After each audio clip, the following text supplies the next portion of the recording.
Okay, ladies and gentlemen, welcome back to another JC tutorial video. Today we'll be covering the Dani aircraft D-109. The 109 is a beautiful little helicopter. It is Dani's first helicopter. Comes in at 55 land impact and a total of 15 scripts at 960 kb. Very, very light aircraft. The Dani aircraft features 4 opening doors, 2 passenger doors, and 2 pilot doors. You can seat 4 persons in the back of this aircraft, and you can have a co-pilot or a 5th passenger in the front of the aircraft.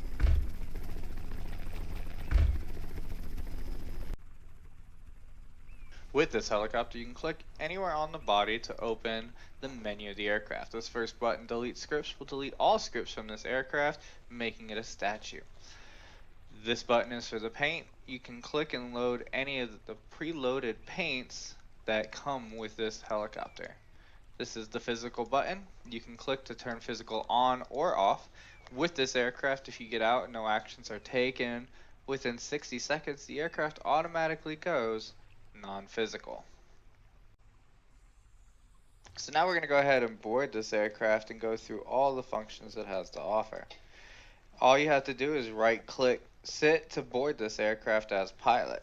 Once inside, here you can see our gear lever, our brake lever, and these are our ignition switches. The first is our master power, and then our battery switch. And then simply throw the engine switch, and the aircraft will begin to start. While the aircraft starts, we'll cam down here on the bottom, and you can see all of our lighting switches. Here we have the panel lighting, the cockpit lighting. This is our taxi light, strobe lights, navigation, and our beacon light. This last one here that says H light, that is for our spotlight. You have to have the rescue spotlight enabled to be able to throw that switch. And also we have our fuel switch, co-pilot switch, and our GPU should you need it.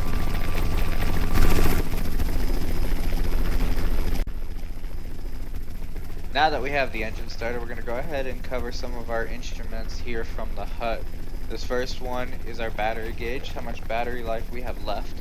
Then we have our sidestep gauge. It tells us how much power we're pushing to sidestep left or sidestep right. Here on our airspeed indicator, and then to the side of that is our fuel gauge. Next is our torque gauges. The outside ring of the torque gauge is the rotor blade pitch.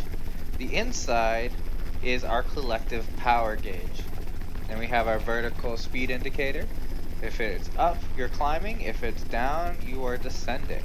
Our compass and our altimeter gauge. Now we're going to cover the basics of flight. Now having to monitor your instruments a little bit more is going to be a little bit of a challenge for some of you.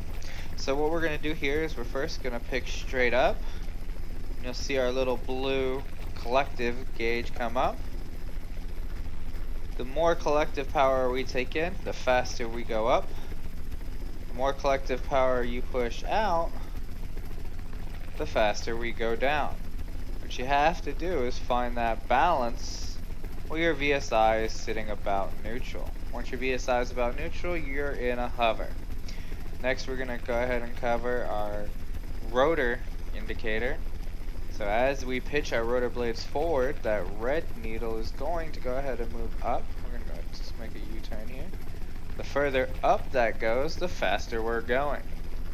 Now, something new that you're going to have to worry about. The faster forward you go, see our vertical speed indicator is descending. The more power you're going to have to pull in to maintain your hover. The faster you are, the more power you're going to need. So we're going to do a short experiment here. I'm in my hover. I'm at neutral.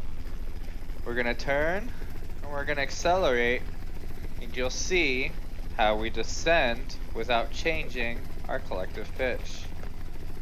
See, as we start going forward, there's the needles dropping below 0, so now we're descending. So we take in more power to maintain, and then when we slow back down to 0, you can see now we're climbing. So you're going to have to monitor your gauges a whole lot more with this aircraft than with anything else you've ever flown in Second Life. Next thing we're going to cover is sidestepping. Sidestepping isn't as simple as holding shift in A and your aircraft just drifts left or drifts right. You actually have to maintain your heading or you're going to continue to spin.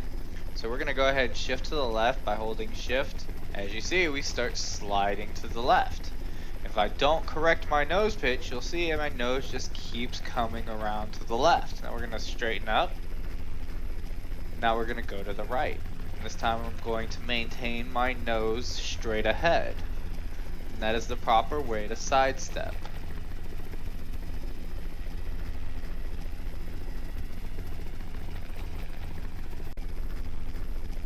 A special feature that comes with this aircraft is our rescue winch. This rescue winch differs from many others as it does not require res rights to use. Simply get into your hover. You want to type SV in local, which will put on the stabilizer vertical.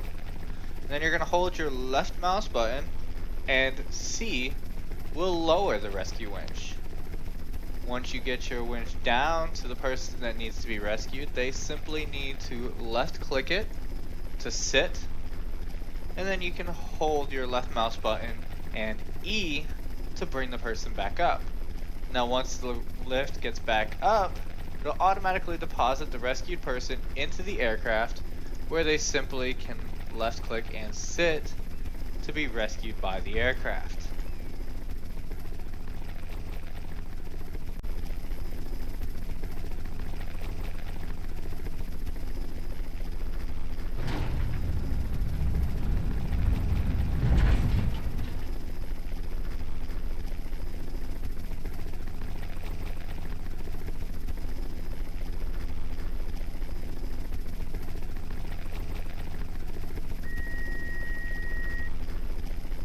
Easiest way to fuel this aircraft is simply land parallel to your fuel pump.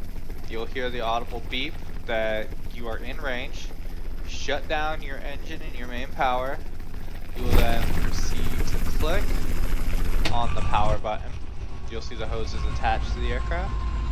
You want to put in the amount of fuel that you wish to take, and then click send to take your fuel.